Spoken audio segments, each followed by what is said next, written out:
Janet's got some pieces to share with us. So give a warm welcome for our old friend, Janet Kuypers. Yay!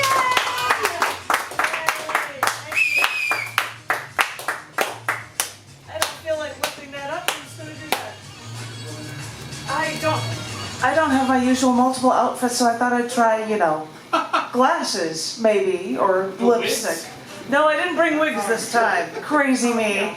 But I feel really comforted because I think I freaked people out the last time I came around because the book Testament, the first half, is all post-Roe v. Wade poetry because I'm in a southern state and I'm seeing all of this repression going on really up close. And I don't think that people had the same appreciation for what this overturning and what these conservative judges has done. And then I go into the bathroom and I see a page that says, if you are looking for help and advice in abortion stuff, and I'm like, okay, maybe people are understanding here that this is an issue as well. So I feel a little bit better, at least seeing a poster of people showing concern for people that are going through this stuff. I say this all because I'm going to read to you two poems. First one is long, and it is for Texas. And I haven't read it in Texas, but I thought it would be appropriate, and I hope you like it. And it's called 50 Years of Freedom and Independence. On the 22nd of January in 1973, the U.S. Supreme Court ruled 7-2 that unduly restrictive state legislation on abortion is unconstitutional. Texas statutes criminalizing abortion violated a constitutional right to privacy, implicit in the liberty guarantee of the Due Process Clause of the 14th Amendment.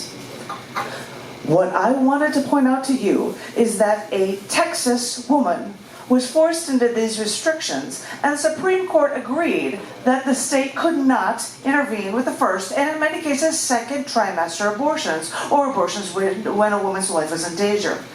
50 plus years ago, a woman protested Texas's repressive laws against women, and won. So, in Texas, they tried to repress women's rights. On 1/22/73, a trial started by a woman in Texas gave women some of their rights back. In 1992, the Supreme Court made it clear that restrictions on abortion are unconstitutional when placing an undue burden on the person seeking the abortion before the fetus is viable. The court even said in 2020 that a Louisiana statute, which was almost identical to Texas's 1970s attempts, was also unconstitutional.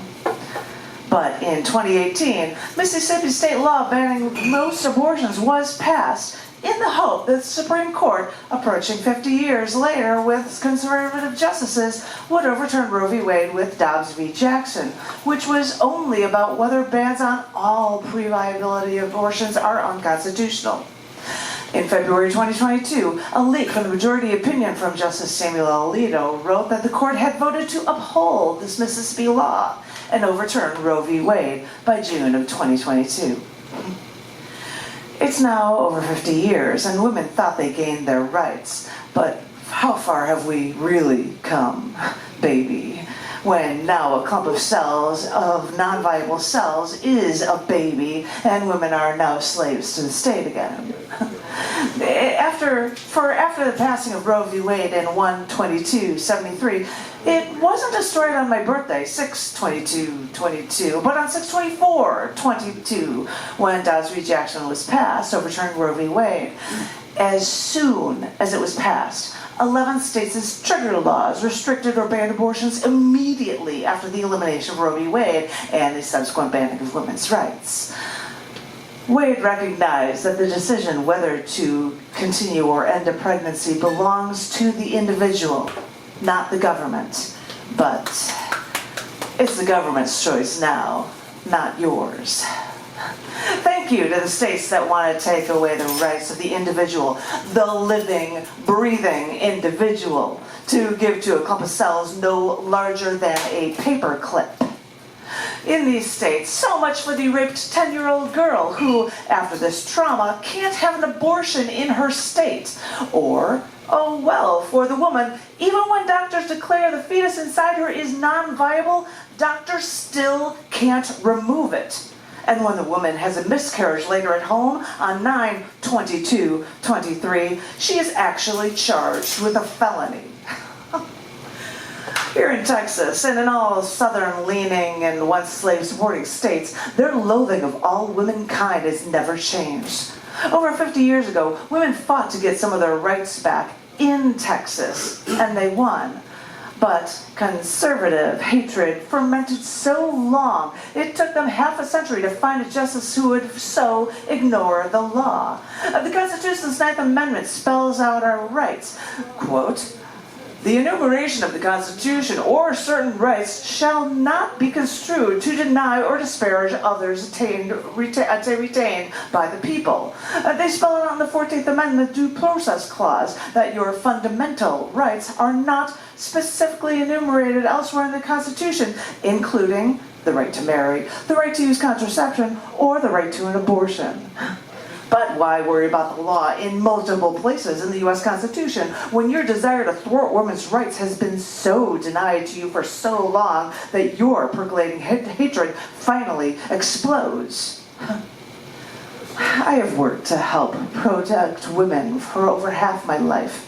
I've helped people after rape, violence, and abuse. But for even longer, we've had that gushy, deep in our hearts feeling that women have had all my sentient life, or that at least when it came to our government not interfering with our basic bodily rights. And then they wait for their chance to pounce, thanks to those conservatives who prefer to keep us under their thumbs so personally that we now feel less safe even with our own doctors than we did before. Now there's just another place where we should feel safe that we've lost. Another nail in our coffin, more dirt over our grave. You bury us before we live. After this overturning, after these trigger laws, after more and more cases where women are so subjugated, I wrote my testament outlining these injustices. I went to bookstores, bars, FM radio interviews, even cafes in some of the most repressive states in these United States, told my story, and thought I was making a difference. I thought I could write it all down, put it all in a book, put it on a shelf, and feel like I've accomplished something. But have I? I can share the news of what these laws have done to people of all genders, races, and classes. Then what? Just sharing the news of the offenses when they cannot reach the ears of those who choose to not listen? This makes me ask, what progress have I made? If we protest and no one is there to hear it, then what are we accomplishing? Writing until our fountain pens run dry, scratching until we lose our fingernails, until our fingertips are sore and bloody to uncover these truths and scratch out the error of their ways? Or screaming our protests out into the wind until we feel our voices are all but lost? How are we making a difference? I know I keep asking questions, but my futility in getting answers forces me to end all of my questions with periods, and these questions become statements of fact. So, after all I've seen, and after all the changes that have happened, with more pronounced and more violent laws, and seeing the real effect of the execution of these pro-life laws, when pro-life is the most ironic term I've ever heard. Their name doesn't support life and only represses half the population instead. But after seeing these changes, I am loath to say that even though they took our rights away, our only choice is to fight to take it back any way we know how. I've seen the people rioting, I've seen the protests, I've seen the marches with people holding posters high in the air. I've seen the articles, I've seen the books, and still it seems, after all this time, that our resistance is futile. But what choice do we have? Who knows? We just can't give up, because someone maybe, someday, will eventually listen.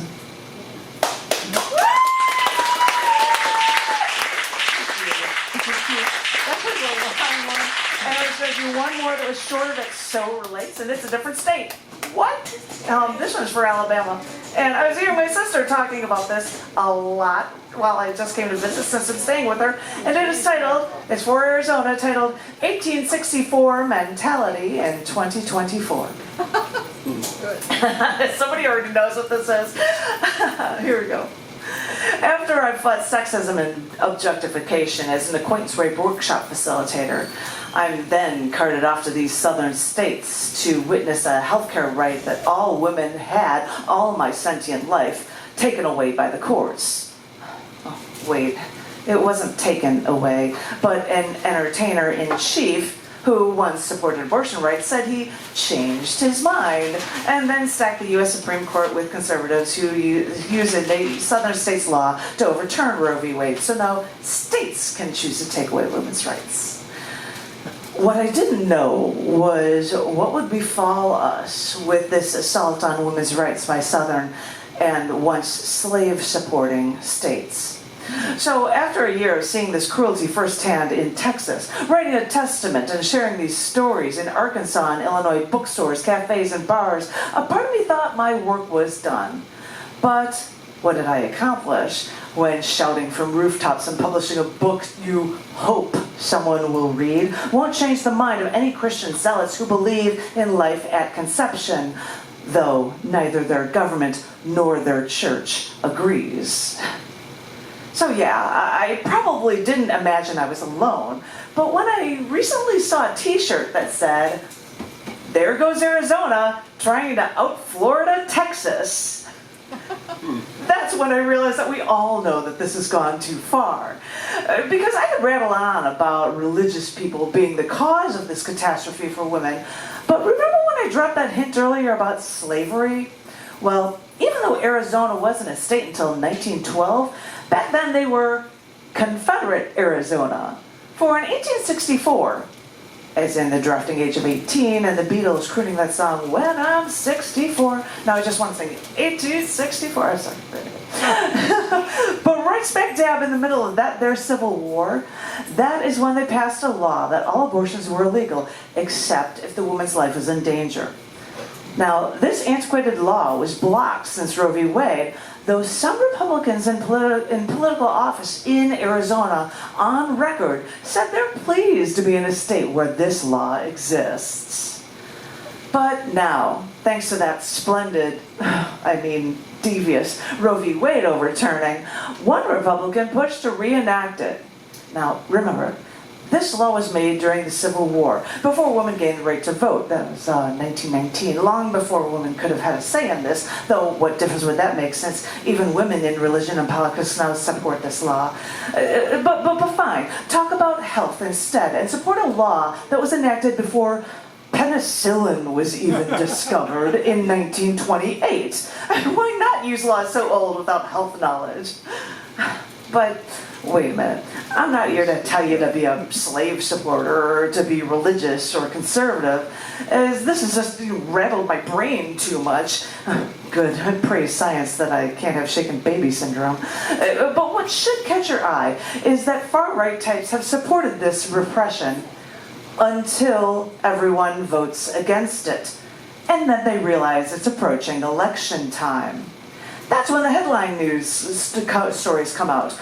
Arizona Republicans denounce revival of 1864 Arizona ban, from The Guardian. Republicans splinter over repeal of 1864 abortion ban, from the New York Times. Or ABC News is ignoring Trump. You know, I'm not even going to continue that one, because even Trump wants to seem more moderate to help increase his base in an election year. So, remember, people's ethics will change at the drop of a hat if it has anything to do with politics and their selfish effort of trying to win the masses over so that they can be the ones with the real power. Thank you.